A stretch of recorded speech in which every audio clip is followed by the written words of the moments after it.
Bagaimana kabarnya anak kelas 5 saat ini? Masih sehat kan? Kita masih dalam rangka belajar di rumah ya. Nah, Bu Yuli berharap kalian masih tetap semangat belajarnya bersama dengan bunda atau ayah kalian masing-masing. Kali ini Bu Yuli akan menerangkan kepada kalian tentang mata pelajaran IPS, yakni tentang pengaruh kondisi geografis Indonesia sebagai negara maritim terhadap beberapa kriteria. Kita akan membahasnya di materi yang hari ini. Dan sebelumnya nanti akan dijelaskan oleh Bu Yuli. Bu Yuli harap kalian bisa menyimak materi tersebut ya. Apakah kalian tahu apa itu negara maritim? Ya, negara maritim adalah negara yang sebagian besar wilayahnya merupakan wilayah perairan atau luas wilayah lautannya lebih besar dibandingkan dengan luas daratannya. Kondisi geografis Indonesia sebagai negara maritim menyimpan potensi yang besar dalam berbagai bidang seperti bidang ekonomi, sosial, budaya, dan transportasi. Nah, kita akan membahas pengaruh kondisi geografis Indonesia sebagai negara maritim terhadap kehidupan ekonomi masyarakat, kehidupan sosial masyarakat, budaya masyarakat, dan transportasi masyarakat. Mari kita bahas satu persatu. Yang pertama yaitu pengaruh kondisi geografis Indonesia sebagai negara maritim terhadap kehidupan ekonomi masyarakat. Laut Indonesia mengandung keanekaragaman sumber daya alam laut yang sangat potensial. Beberapa di antaranya adalah sumber daya alam laut Indonesia bernilai ekonomi yang tinggi, wisata bahari, sumber energi minyak dan gas bumi, bahan mineral, dan media transportasi antar pulau. Kelompok masyarakat yang bisa merasakan secara langsung potensi kekayaan sumber daya kelautan ini biasanya yaitu masyarakat yang berada di pesisir. Banyak jenis pekerjaan yang bisa diusahakan untuk menunjang kehidupan ekonominya. Jenis pekerjaan yang biasa dilakukan oleh masyarakat yang berada di pesisir adalah nelayan, petani garam, pemandu wisata, dan sebagainya.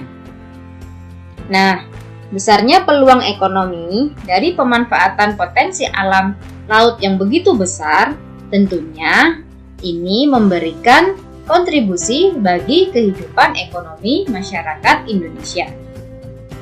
Sehingga pada akhirnya kontribusi juga akan diberikan bagi kesejahteraan bangsa Indonesia.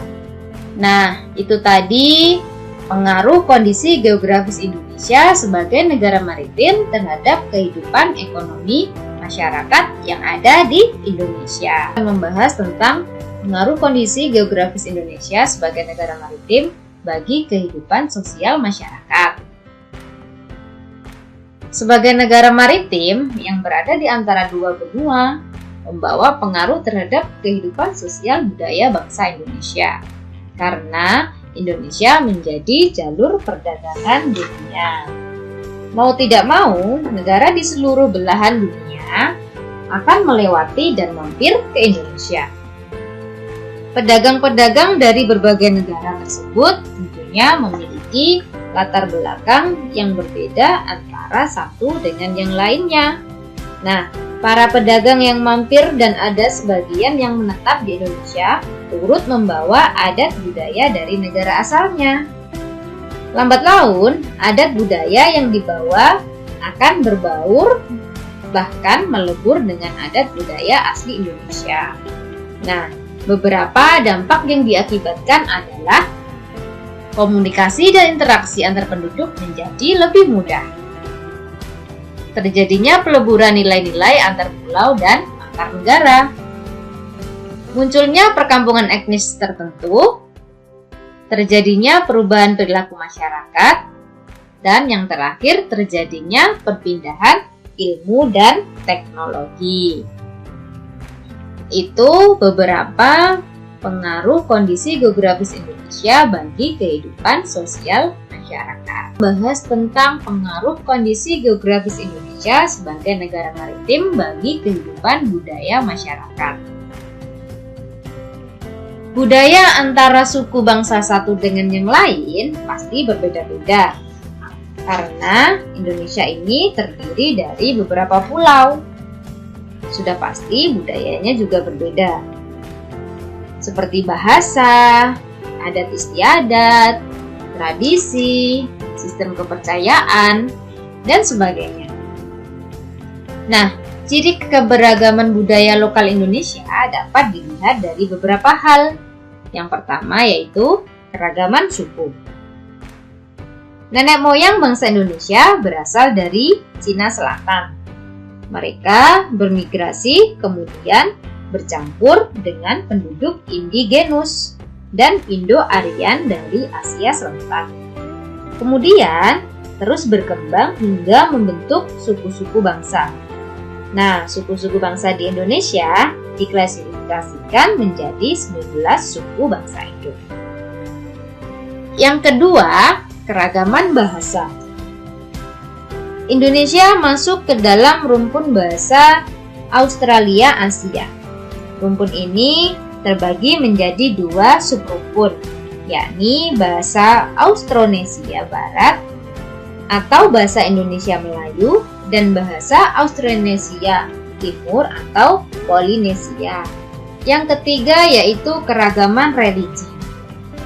Indonesia memiliki 6 agama yang diakui secara resmi oleh pemerintah, yakni agama Islam, Katolik, Kristen, Hindu, Buddha, dan Konghucu.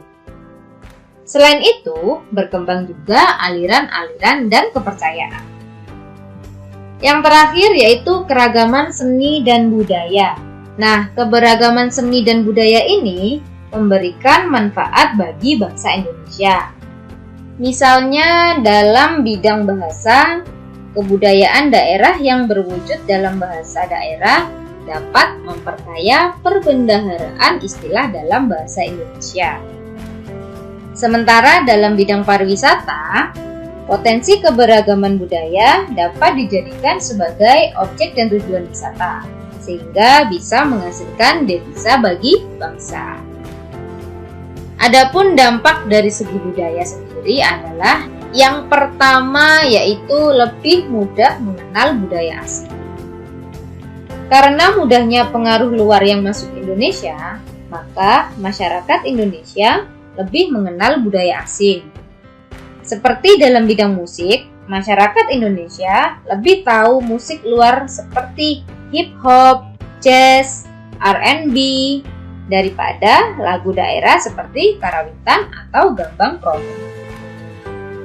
Yang kedua yaitu menurunnya nilai moralitas suatu bangsa. Tontonan dan adegan dalam film yang kurang, bahkan tidak pantas, membawa efek buruk bagi bangsa Indonesia. Sebagian besar adegan ditiru oleh artis-artis dalam negeri dan masyarakat menganggapnya sebagai gaya hidup. Semacam pusat gaya yang perlu ditiru, terutama oleh anak-anak muda. Padahal itu semua bisa membuat turunnya nilai moralitas suatu bangsa. Yang ketiga yaitu budaya Indonesia dikenal. Dikenalnya kebudayaan Indonesia ini akibat ramainya perdagangan dan pariwisata yang ada di Indonesia. Nah, yang terakhir yaitu timbulnya beraneka ragam kebudayaan dan adat akibat pengaruh dari luar. Contohnya seperti wayang di Jawa yang terinspirasi dari cerita dari India dan hukum adat di Aceh yang terpengaruh oleh hukum Islam. Nah, itu tadi beberapa pengaruh kondisi geografis Indonesia sebagai negara maritim bagi kehidupan budaya masyarakat Indonesia. Yang terakhir yaitu pengaruh kondisi geografis Indonesia sebagai negara maritim bagi kehidupan transportasi masyarakat. Adapun jenis atau moda transportasi yang efektif digunakan yaitu kapal laut dan pesawat terbang. Nah, kapal laut dan pesawat terbang ini harus didukung dengan adanya bandar udara dan pelabuhan yang memadai.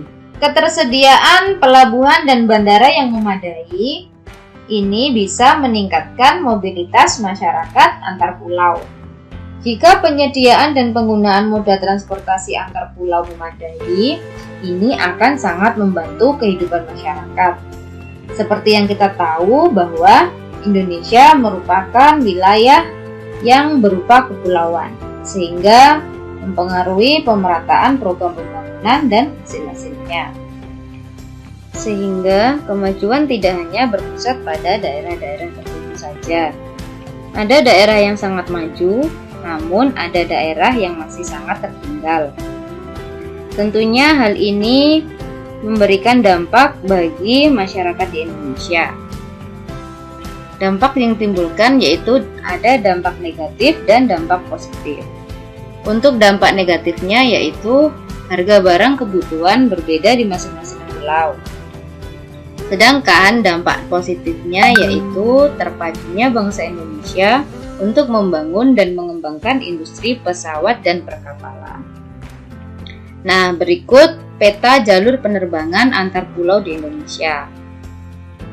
Kalian bisa menyebutkan bandara-bandara yang ada di Indonesia pada buku tema kalian halaman 166.